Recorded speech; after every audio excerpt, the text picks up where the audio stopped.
Board challenge review, the first one of the Spring Bootcamp. First of all, let's have a look to beginners.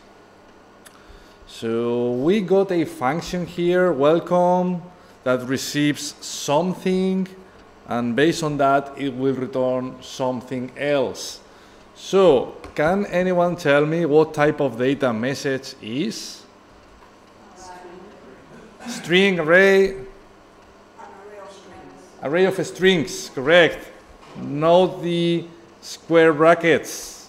Yeah, array of how many strings?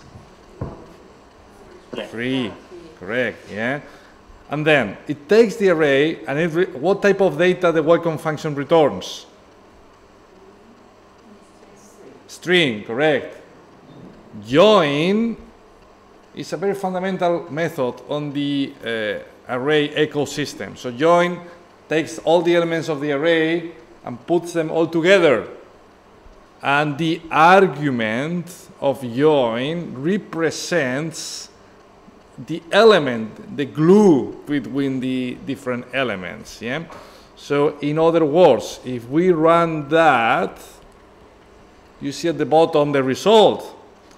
Takes the array of 3 elements and it returns a string, and the element that joins, you know, all the items is the underscore. You see, we can put whatever we want here. If we put a space, then we return a user-friendly message. Welcome to JavaScript. What happens if we put an empty string? All together, right? Correct. You see, all together. Can we put like multiple characters here? Something like that? It should work, right? Here we go. A bit weird, but technically speaking, correct. Yeah. So with join, we transform an array into a string. Do you know what's the opposite of join? Split. Correct. So what happened if now I do that? So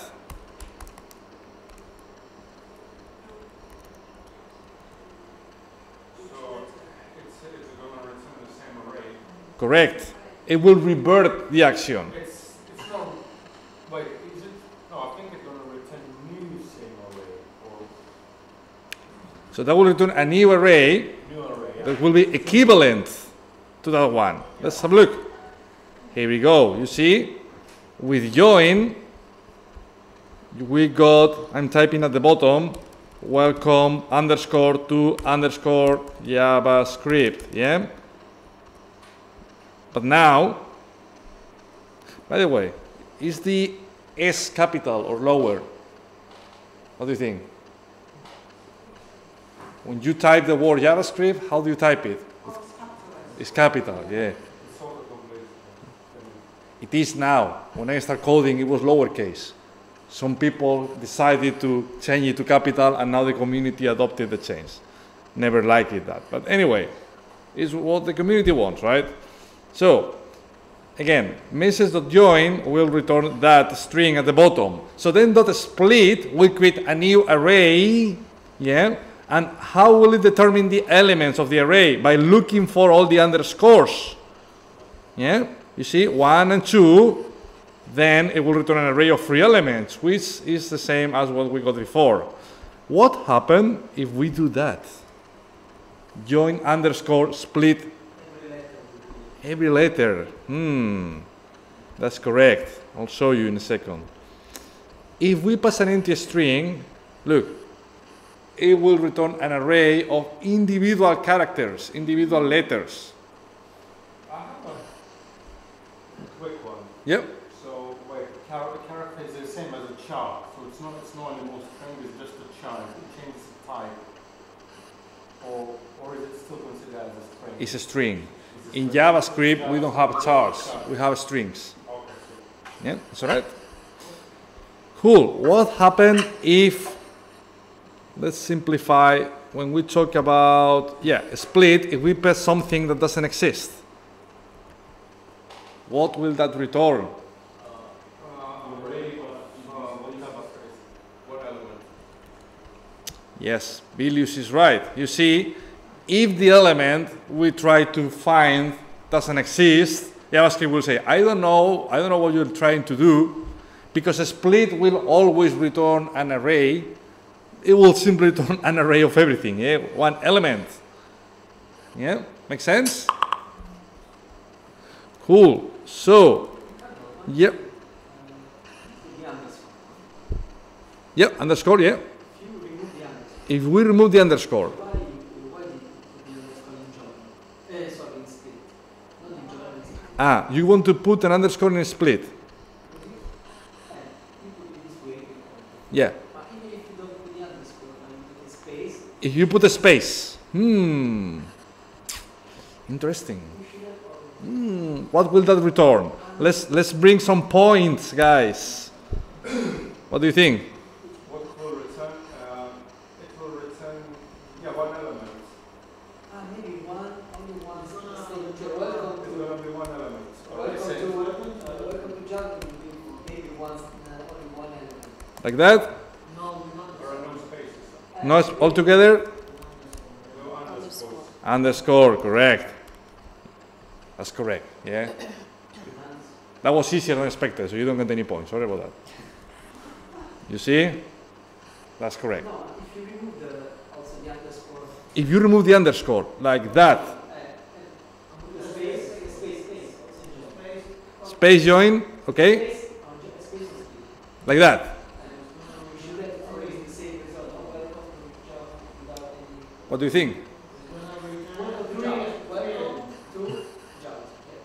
So will it return the same as the original array? Yes.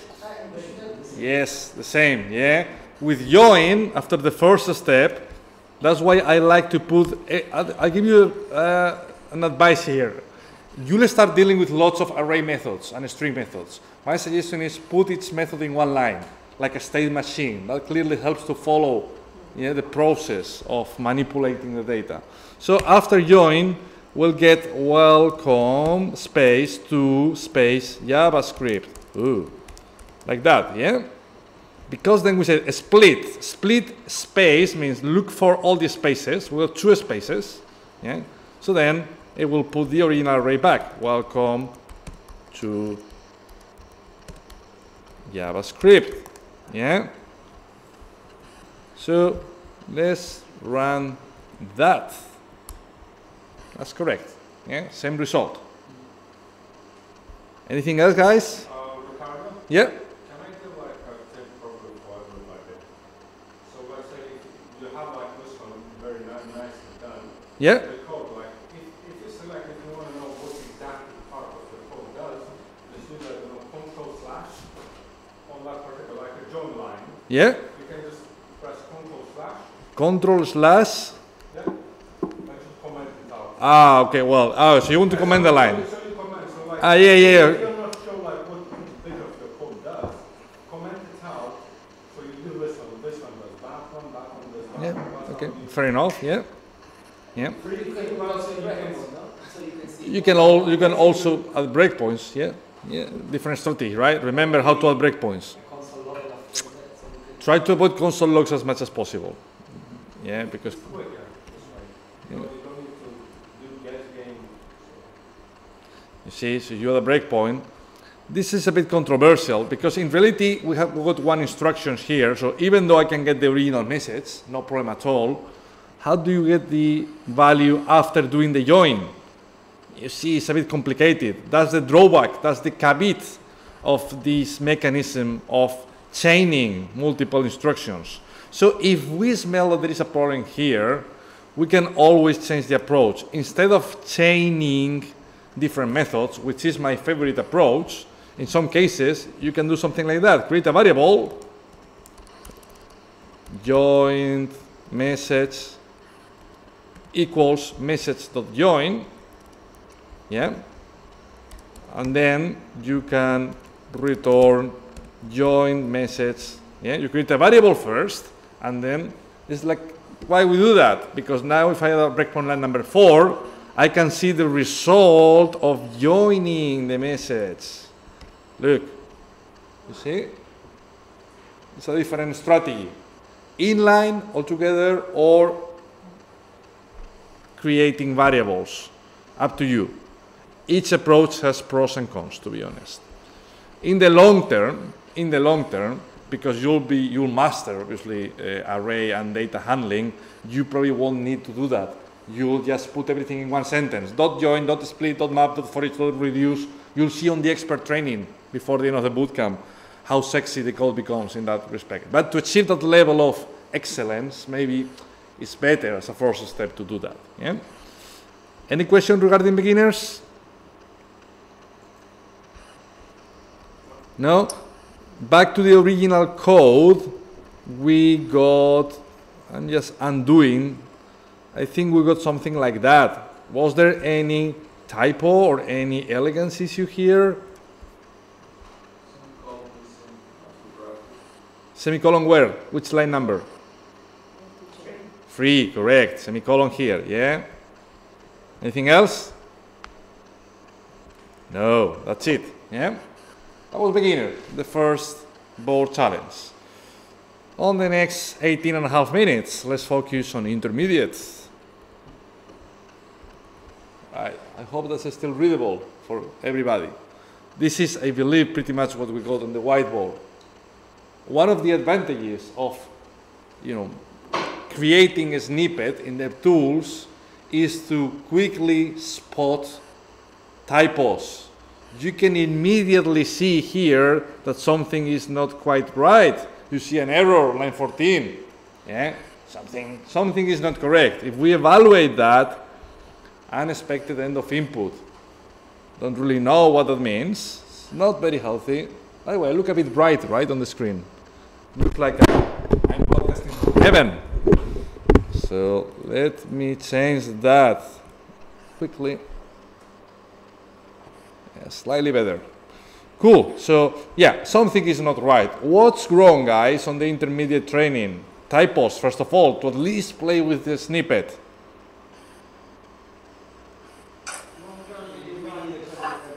We need a curly bracket. Where? In which line? In which line?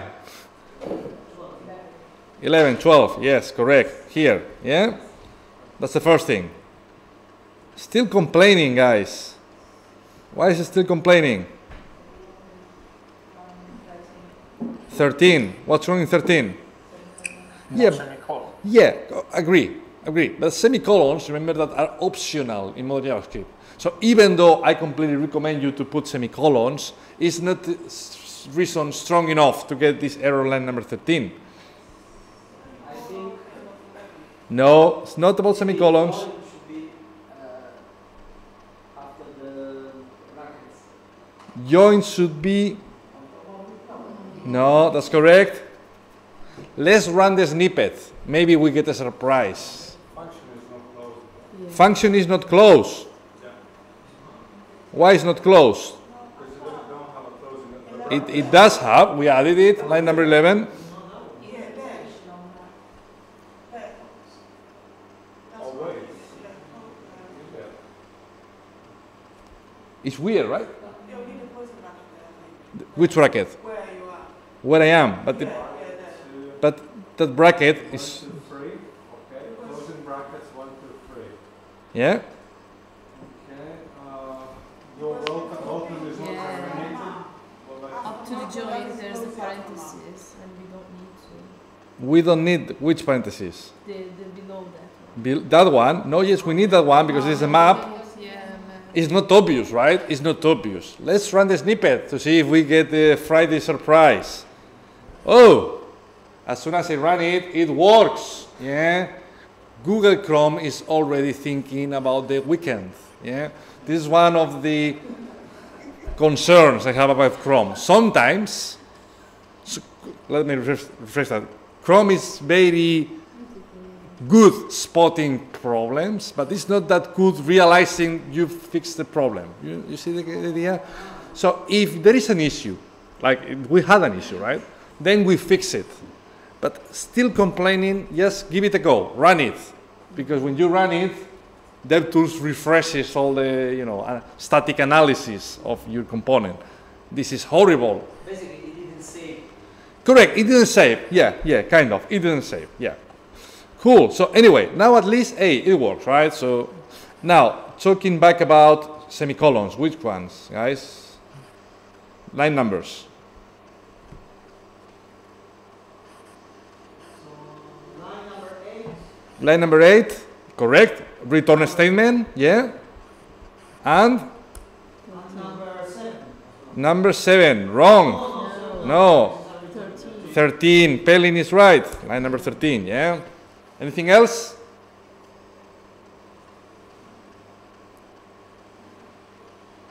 No? Okay, that's correct. I think this is fully correct. Now let's review the flow. Let's see what's going on here. I'll try to explain it first, and then we'll play with different variations. So what type of data message is? An array. An array of what? Strings. It's the same data, right? For each element, it will transform it into something else. Yeah? Input, output. Yeah? You get a box, you put the box somewhere, and you get another box back. Map doesn't change the size of the array. If map plays with 3 elements, it will return 3 elements. But for each one, token refers to welcome originally. On the next iteration, it refers to 2. On the third and last iteration, token refers to JavaScript. Yeah? So for each iteration, we can transform welcome into something else, 2 into something else, and JavaScript into something else. Yeah? But again, it doesn't change the size of the array. Eventually, after all, doing all these sexy transformations, we'll join the array. So what will the function return? What type of data? A string, correct, with all the elements concatenated with a space in between, yeah? Which is what we learned a minute ago on the beginner. So now, the chicken, the complexity of the exercise is here. Eh? What are we returning for each element? So what's the first token? Welcome, correct.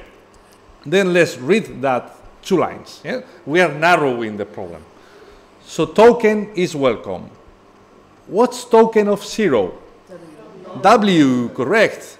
And here we see something interesting. I'm sure you learned that with arrays you can access position, right? Position 0, square bracket 0.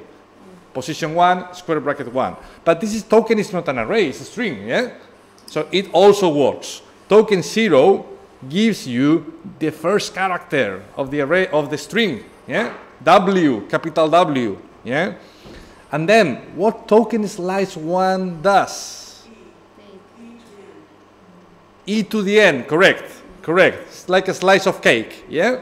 So, token.slice 1 means keep everything except the element on index 0. In other words, remove one element, remove the first element, the first character, yeah? So, if this is capital W and this is everything apart from capital W, what will that return on the first iteration? Welcome, the same thing, right? So it takes welcome, it returns welcome. It's doing nothing. It's a stupid algorithm. Yeah? But it's what it does, right? We'll see how to make it a bit smarter, right? When we talk about artificial intelligence, this is not clearly what it comes to our mind. Yeah? But anyway. So you can see that for each iteration, it takes a string, it returns the same string. So what will the function eventually return? The same. What do you mean the same? The array? The string. The string. Welcome, space, right? To space JavaScript. Yeah, let's see if that's right or not. Correct. Yeah. Is there any question? Yep. I thought token Z was only welcome, not W. Yeah, But there are 3. Welcome is 1 Hmm. element of the Yeah. So if we choose token 0, it's like to make welcome is a sort of a multi-dimensional. Yeah. In this case, No. token, no. Okay, that's a good question. Let's add some breakpoints to understand that. I'm going to change the example a bit. Look at what I'm doing now. this is going to be a bit simpler.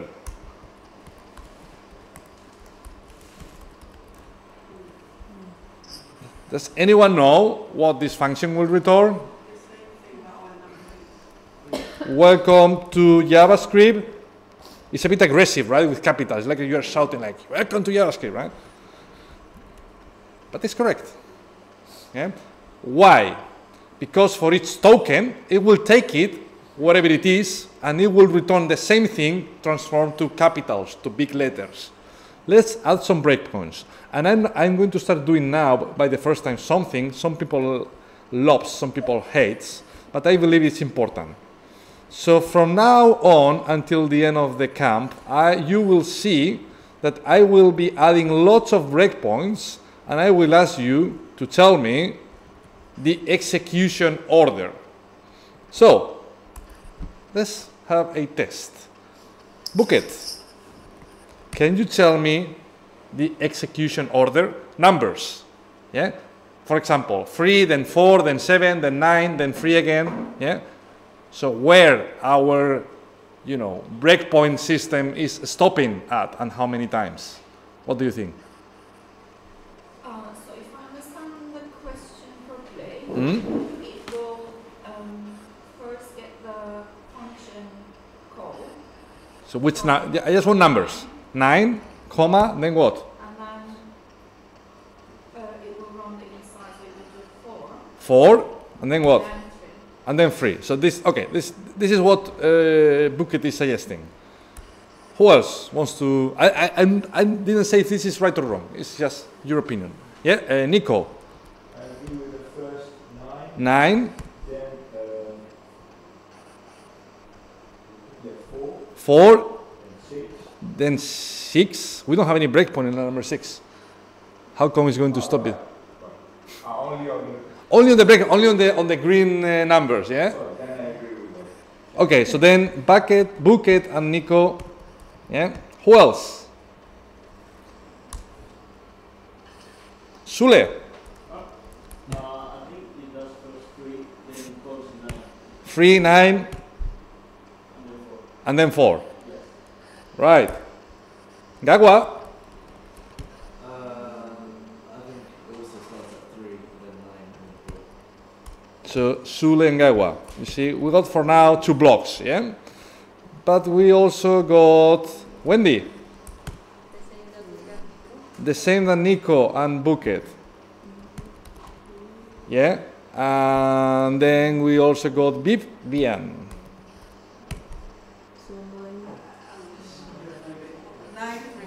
9, 3, 4. Right. Also for the same for Davide and Helder. What do you think, mate? I also think it's 9, 9, 3, 4. 3, 4. Yeah, 9, 3, 4, 9, 3, 4, 9.9. Yeah, it's continue. 9, 3, 4, 9. So we got a new version here. Okay. So Pelin said 9, 3, 4, 9. No, I just No. I now see the uppercase. Okay. Yeah, Gamil. Yeah, 9, 3, 4. 9, 3, 4.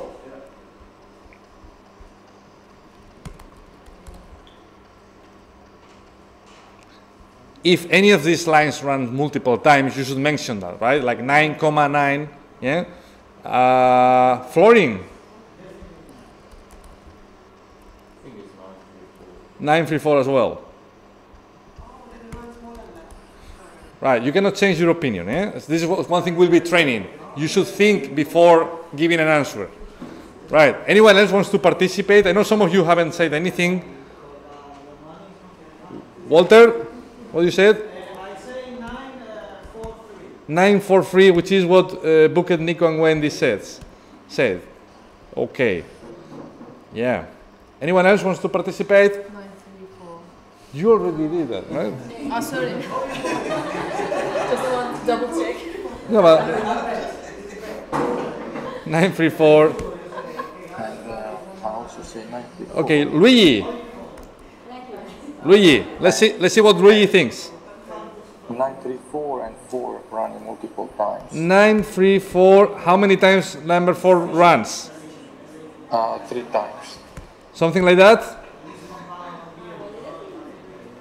9, 3, 4, 4, 4. 9, 3, 4, 4, 4. All right. All right. This is what we got, right? If that was a job interview, I'm sorry to tell you that just one person got the job. Just one. Just one. Yeah, Luigi got it right. Yeah? And it's good. It's nice to see how surprised Walter is. Seriously? No, cannot be true. Yes. This is absolutely vital to understand the execution flow.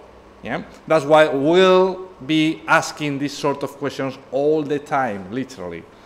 So let's run it, right? Sometimes, well, no, it never happened, but it may happen that I'm wrong, right?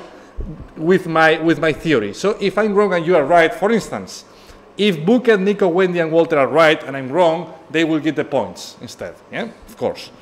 So to prove if my theory is correct or not, let's run it. First of all, the first line is line number 9. Yeah, line number 3, it cannot be the first one. It's impossible. Because to run line number 3, correct, we need to call the function. Yeah? So the first one is line number 9. Then we'll see. Right. Then, if we resume the script, it will go to line number 3, of course. Yeah? And then, this is the controversial bit. It goes to line number 4, as the majority of you suggested, but don't forget that map runs for each element on the array. How many elements do we have on the array? How many elements line number 4 will run? 3, correct. 1, and actually, look, you can get the token on each iteration. Welcome, then 2, then JavaScript, and that should be it. That's it. Yeah. So well done, Luigi. You get your first 2 points on the rank. So that's the way JavaScript works pretty much. Remember, map, actually Gray will explain that later on, yeah? But for now, remember the map takes an array and returns another array of the same size with different data on it. Last question. Can we look at what I'm doing and tell me if that makes any sense? I don't like the return statement. Can I move everything in one line? Yes. Oh, you learned that already, yeah? So, obviously, yeah. So, you see the difference, right? Now, we got an inline return statement. So it takes token, and with arrow functions, then whatever go next is immediately returned. So if we take an input and we just want to return an output immediately, that mechanism, you can see, is simpler, right? So I hope you like it because it's pretty simple. So when do we want to use the long way? Remember, the long way is, first of all, curly brackets, and then return whatever. Yeah, that still makes sense if you want to do some magic here, right? You want to do some preparations and eventually return it. So if you have some lines of code, you have to do that. If you have a single line of code, that's still valid. That's correct. However, I will personally recommend to do it like that, easier. Do you know the way we did that? Before arrow functions. This is new in ES6 2015. Yeah, how we did that before? With function, correct. Let's see how we do it in the classic way, which is equivalent. Function token. Function token, and then it's just a regular function. Yeah. This is an anonymous function. It is an anonymous function. Yes. Yes. It is an anonymous function, and now my keyboard is out of control. But that's a separate problem, right? So that will be the equivalent in classic JavaScript. You got an anonymous function. It could be non-anonymous. Could be Davide here, right? That's fine. There is no problem at all. You can also write the function itself, maybe call it inside the function. You can. Yeah, you can extract that, you can cut that and put it outside. You can do these sort of things. Yeah, there are multiple ways to do that. Yeah, I don't want to explain all the differences because otherwise it could be a bit long.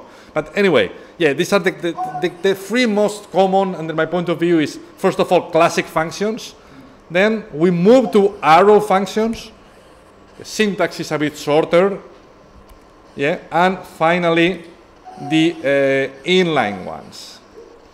Do you think the classic functions and the arrow functions are literally the same? Can we always exchange them? No, I think there is some case where you can use Yeah. In the last 2 weeks of the bootcamp, yeah, I'll change you an example where we cannot do that, what we saw, right? In the majority of these scenarios, you can easily, safely change them from classic to arrow or vice versa. There are some particular corner cases where it doesn't work. And last question, do we need the parentheses here surrounding the argument? Correct. If we have one argument, the parentheses are optional. If we have more than one argument, the parentheses are necessary. Look at what happens if I remove the parentheses. Chrome will probably complain. It doesn't complain, but that's not valid. That's clearly not valid. If I, you see, now, no, it doesn't complain, but it doesn't work. You see, it throws an error. However, as soon as I put the parentheses back, yeah, you see at the bottom, it displays welcome to JavaScript. Any question, guys? No? No means is everything clear, all good? Yeah. Remember when you play with DevTools, add breakpoints. Add random breakpoints, and before running the snippet, think about the execution order. That will massively help you to understand the flow. Yep. Yep. My question was check Yep. every single letter, not every single word. Right? You token refers to every single element on the array. So the first token refers to welcome. Yeah, of course. But then you use square brackets. It's like Correct. Yeah, we can. No, for me, it was token zero. Was it's the a one- lie. Is no, token 0 is the first character. Look, token. What's the value of token? You can put it at the bottom. Yeah. If I display token, it's a string. Yeah. You see at the bottom. That means if I do token 0, it's the first character. Token 1, the second. Token 2, the third. Yeah. Cool. Anything else, guys? No? Cool. That was it, guys. Thank you for watching.